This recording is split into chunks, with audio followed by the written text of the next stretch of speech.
Hello everyone, my name is Robert, and today I'm going to be talking to you about advertising policies. So the big thing that I have to go over is sort of the fact that when you create an advertisement, there are policies that you have to follow, or else your advertisement will break the law in some places and be taken down, or you can face fines due to this. Since I'm from Canada, I'm going to be going over the Canadian Code of Advertising Standards made by Ad Standards Canada. So this applies to quite a few people. So obviously it applies to people who are providing goods, services. It also involves people trying to improve one's public image, government departments, etc. It doesn't consider things such as people who are advertising, say for example, if I advertise Mountain Dew, I have no affiliation with the company, so therefore it isn't really covering that aspect. It also doesn't consider political advertising as part of this either. That's in its own separate realm, though they do have to pay attention to some of the rules. And obviously this is referring to digital advertising, so we're not worried about wrappers or labels on like containers and stuff. So there are about 14 different points that I'm going to be talking to you about the ad code that Advertising Canada has created, which the link will be in the description for further explanation of these. However, we're first going to begin with accuracy and clarity. So one of the things that we have to consider is that when you are creating an advertisement, you actually have to make sure that it contains accurate information. It can't contain anything that seems shady, inaccurate, deceptive, misleading claims, statements, all that kind of stuff. And you also can't omit information if it's super important for whatever it is that you're trying to sell. You also can't actually hide who you are either as an advertiser. You have to make it fairly clear with the advertisement itself. Evidence is also required if you're stating any sort of scientific claim.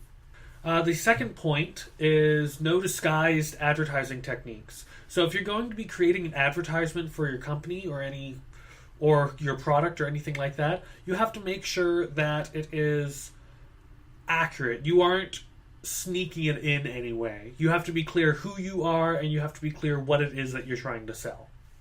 The next thing that we have to deal with is price claims. So in the ad code itself, it states that you can't have any deceptive price claims. So this is sort of the example of like regular price or the suggested retail price. Unless you're legit doing it at like this is the actual regular price is governed by many different companies and stuff. If you're selling it off at like a retail price or a better than retail price, then you have to be doing so for a substantial period of time. Any statements such as up to or say for example 50% off, that must be readable, legible, near quoted prices, so you're not just saying, oh, it's 50% off. Well, 50% off of what? The next thing that we're going to be going over is the bait and switch. So the bait and switch is actually fairly simple to get your head around, and you should not do it. The big thing that we have to consider is the limited demand of anything has to be stated. If you're sort of selling a product and you say, oh, this is on sale, and you sell 100 units, but you never actually specify that, that's a big issue. You can't misrepresent the opportunity for people to actually buy your product. Point number 5 is referring to guarantees. So guarantees mean that no advertisement can really explain if it has a warranty or anything like that unless you're fully explaining the warranty or the guarantee somewhere in your advertisement. Let this be a text box at the bottom or visually saying the ad, like the actual warranty itself.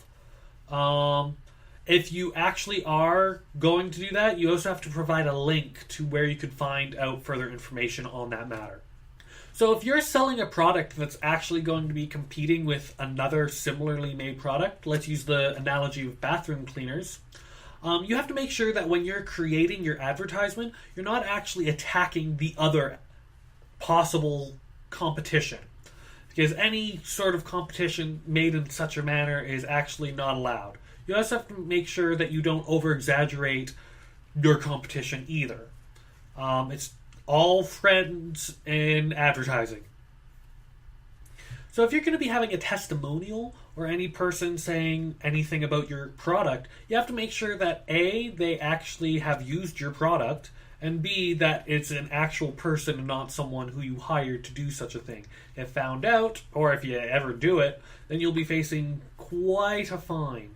The other thing you have to consider is that enough information has to be given about said product if you're doing some sort of testimonial-like thing, and make sure, due to that, it's not to be deceptive.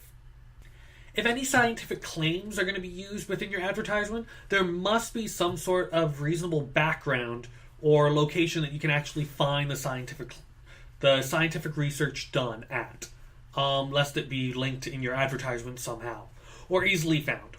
If you're creating your own advertisement, you have to make sure that you don't have any issues with slogans or the illustrations that you use. You have to make sure that they're clearly distinct from, say, rival competitors or other companies that may be using similar slogans. You can't just say, "just do it," as part of your slogan, because obviously that's associated with Nike. Another very important point to be considering with your advertisement is the method of safety. So if you're promoting a product, maybe a medical product or something for athletes, then you have to make sure that what you are showing on your advertisement doesn't actually condone dangerous behavior. So just make sure that when you're advertising something, that it doesn't cause any dangerous practices, can be construed as doing something that could harm someone else or themselves. Point 11 actually talks about superstition. So the big thing that you have to remember when designing your advertisement is that you can't pry on the superstitions of the audience that you're advertising to. So you have to make sure that you don't use any references such as bad luck or karma if you don't use this product, etc. When advertising to children, you have to consider a few different things. So the first thing that you have to consider is that children aren't as experienced as, say, an adult in the world. So you have to make sure that you aren't prying on their willfulness to trust or any other similar attributes. The other thing that you have to mainly consider is that when you're advertising to children, don't show them any images that could cause any physical harm, emotional harm, moral harm, any sort of stuff like that in that nature. Note that that it is separately regulated under the Broadcasting Code for advertising to children. Similarly to children, if you're advertising to minors, you have to make sure that it's a product that can be given to minors. You know, if you're selling alcohol or something like that, you can't really say, "Oh, little Jimmy who's age 15 or 12 is gonna love this beer." That's really not allowed. If it's adults in the advertisement as well, state that they're adults and not minors. Lastly, we have one final point, and this is probably the biggest point. So the big thing, and I have a big cue card explaining all the points, is the unacceptable portrayals or depictions.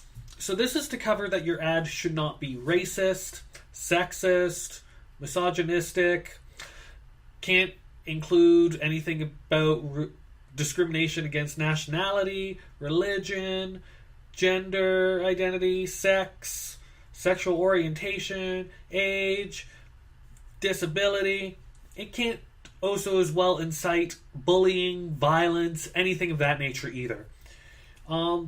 You can't actually also be cruel to other companies, other individuals of public interest, just to slander them or anything like that either. And you can't actually advocate for something that could cause atrocities to the public, such as, or break the law in general. So if you're advertising in that method, you're gonna get fined and your ad will be taken down, no matter how much money you actually used to put it up. So those are just some of the codes that Canada has. Those are actually very similar to other ad campaigns, such as Twitter, Facebook, Google's standards for actually putting up ads, with a few caveats here and there. Every place around the world has their own sort of advertising code. And it's important that wherever you are, you actually look that up to make sure that you aren't breaking the law. The other thing to consider when you're doing such a thing is that if you're doing digital advertising, there's a very good chance that you're going to be advertising to people outside of your own country. So it's important to understand the advertising code of many places that you expect that your ad to go. I hope you've learned quite a bit from the policies.